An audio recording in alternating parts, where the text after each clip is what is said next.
Welcome to the MOM-enomics podcast. I am your host, Booth Parker, mom, wife, and certified public accountant. Today on the podcast, we are staying in line with last week's tutorial on the budget template. So today I am going to walk you through my savings template. So if you'll recall from last week at the end, I spoke about how we would go into backing into the number you need for your budget to reach your savings goals. So that's what we're going to walk through today using that. So if you don't have my templates for your savings goal tracker and you want to do that, they're linked in the show notes. You can download those, print them off. So it's a 3-part form. So I'm going to walk you through all 3, and then we will start looking at the numbers. So the first template in this bundle of 3 is for your emergency fund. So an emergency fund is typically 3 to 6 months of your monthly spending. So you really just want to focus on the essentials, the things you would have to get covered if some kind of tragedy or something like that occurred, or another pandemic and you couldn't go to work and it took a while to get any kind of income flowing back in. So when you're in a dire situation, you can eliminate the Starbucks runs and stuff pretty easily. So this, you really want to focus on 3 to 6 months of essential spending, things that you really have to spend money on, and having a fund set aside for this in case it ever were to be needed. So it's a high yield savings account is a great place to put the money. It earns some interest while it's sitting there, and it's separate from your day-to-day account, so you're not tempted to spend it or think you have more money than you really do for your budget that month and things like that. So this is like priority to set aside for savings. So if you don't have an emergency fund set aside, I would start with this one, and you just want to declare how much you want to save. So if your essential spending is $3,000 a month, then you need to be saving somewhere between $9,000 and $18,000. So you can pick your goal. Maybe you choose 12, maybe you choose 15, whatever that is. And then when you want to achieve that by, and then that is the amount you're going to set aside in your budget towards your savings each month. So if you decide that each month you need to be setting aside $500 to reach your emergency fund goal, then that $500 is what transfers over to your budget in the savings category until this emergency fund has all of the money in it that you think you would need. All right, the second page in this 3-part template is for a college fund. If you don't have kids, you can just skip this one and not have to worry about that expense. And lucky you, right? So we all know that college has just gotten crazy expensive. So having a plan for saving for college, especially when your kids are young, time is your best friend when this stuff is being done. So the earlier you can do it, the better. So the goal here is trying to keep your children out of student loan debt as best you can. So saving for them for college is ideal. 529 plans have gained a lot of popularity, especially with some new provisions that there's a cap, but some of the leftovers, if they don't spend it all in college, can roll over to a Roth IRA and some things like that. So the 529 plans have gained popularity again the last couple of years, and there's a lot of them out there to review. So if you're going that route, I would recommend you kind of meet with someone who specializes in 529 plans to find one that's most aligned with your goals and your risk levels. So the risk level is very important. They tend to be conservative so that they are more likely to meet their goals. But this little template here is very similar. The estimated cost of college, the goal date. This one's done by the year rather than the month, just so that you had enough lines. But you could definitely, make that say month and, use a new one each year or whatever. So having your amount you're saving every month going towards that total balance. And then the last form in here is for your retirement fund.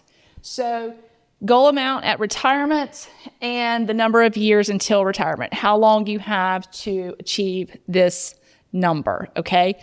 When you're deciding this goal amount at retirement number, you need to think about the lifestyle you plan to have in retirement.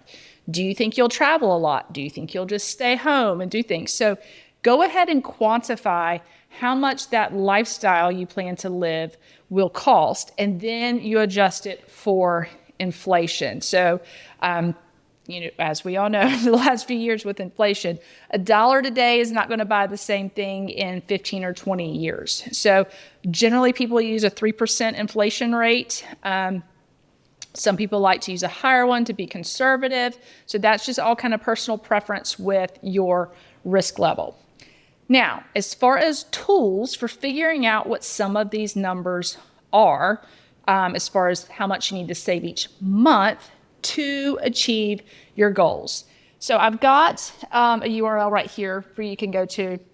I like to use 7% when I'm doing these things. It's a conservative number, and that way you make sure you're saving enough. So this is the website link on that third page. It's investor.gov. It's a free website you can go to. There's a lot of tools out there. You can Google them or whatever, but this one, I think this one's very user-friendly and it's pretty robust. So you just go here to the financial tools and calculators, and there's a savings goal calculator here and a college savings calculator here. They're very similar. There's some other ones in here too, but those are the ones we are focusing on right now. So I'm going to go to the savings goal calculator. All right, so here we are. So let's say that you had decided you needed $2 million at retirement to live the lifestyle you wanted. So you're just going to go right here and enter the $2 million. And then initial investment. Do you already have some savings that you're starting with? If you don't, put in $1 because the calculator does not like zero. Years to grow. So let's say you're planning to retire at 62 and you're currently 37. So you've got 25 years, and the estimated interest rate, I'm going to use 7%. I like the conservative number. And then your compound frequency. So if you're going to be putting money in monthly into your retirement, then choose the monthly and then hit calculate. This shows that you would have to contribute $2,469 a month each month for those 25 years to have the $2 million at retirement. So a lot of times people do this exercise and they're like, whoa, that's a way bigger number than I thought I needed to be saving every month. So this is why starting as young as you can and letting time be your best friend is ideal. There's so many people that wait until they're in their 40s or even their 50s, and then they start panicking because retirement is hopefully around the corner for them, and they start realizing how big the number is. So let's just, let me just show you. So if, say you wanted to retire at 62 and you're currently 47 and you only have 15 years, let's see how much it changes that monthly amount. So now you're at $6,310 a month to achieve that retirement goal. And $2 million in this day and age is not a huge amount to have in retirement to live off of. So this is just a really good exercise because that's the number that needs to go back to your budget. Remember, there was the savings category for how much you needed to be saving every month. So that's what we're doing here. We're backing into how much you need to be saving every month to reach your goal. Now, along the same lines with showing the difference with the time, let's say you're currently 27 and you want to retire at 62. Okay, so now we've got 35 years. So now you're at $1,110 a month. So it's a really big difference when you let time be on your side. And when we're talking about a college fund where you, even if you start at birth, you really only have about 18 years to get there. So that one does not have as much time. So that time is crucial to start as early as you can. So when you start looking at some of these things, it makes, I kept referring to throw pillows in the budget one as, a household won't, but it makes you see that you really don't need the Starbucks or the throw pillows or maybe so many subscriptions, maybe just Netflix. You don't need Hulu and Paramount and all of those. So it really starts to put into perspective where your dollars could be going and being much more beneficial for you and your family long term. So I hope this helped you get a better grasp on the type of savings you need to prioritize and how you reach those savings goals with putting the amount into your monthly budget.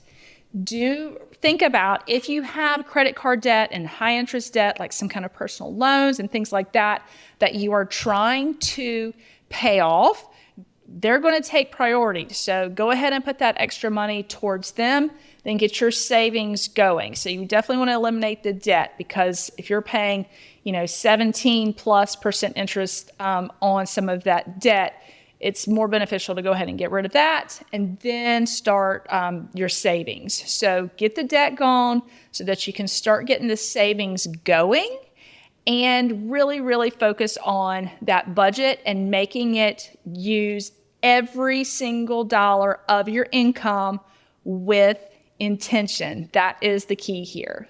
Thanks so much for watching. I hope this helped you get a grasp on deciding how much to save in your monthly budget to reach your different savings goals.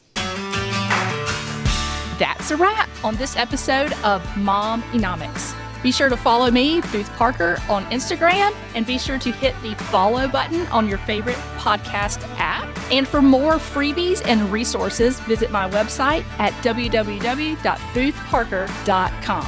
Thanks for listening, and as always, information contained on this podcast is intended for educational purposes and is not considered financial advice.